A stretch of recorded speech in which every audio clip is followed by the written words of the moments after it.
திருத்துறைப்பூண்டி அருள்மிகு பிறவி மருந்தீஸ்வரர் ஆலயத்தின் சித்திரை தேரோட்ட விழா வெகு விமரிசையாக நடைபெற்றது.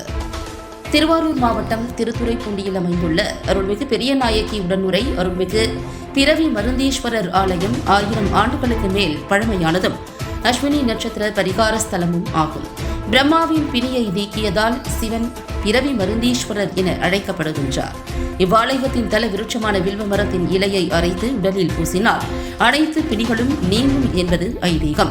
கோவிலுக்கு எதிரே பிரம்மா அமைத்த பிரம்ம தீர்த்தமும் அம்பாள் சன்னதிக்கு எதிரே அமைந்துள்ள மாங்கல்ய தீர்த்தமும் வெகு சிறப்பு. அதேபோன்று கஜ சம்ஹாரமூர்த்திக்கு இங்கு தனி சன்னதி உள்ளது. மேற்கு பார்த்த திருக்கோவிலாக அமைந்துள்ளது. மாங்கல்ய தீர்த்தத்தில் நீராடி அம்பாளை வழிபட்டால் திருமண தடை நீங்கும் என்பது ஐதீகம். இத்தலத்தில் பஞ்சவாத்தியமும் மரகத லிங்கமும் இருப்பது மற்றொரு சிறப்பு. இக்கோவிலின் சித்திரை திருவிழா வெகு விமரிசையாக நடைபெறும். அதன் முக்கிய நிகழ்வான தேரோட்டம் இன்றைய தினம் நடைபெற்றது.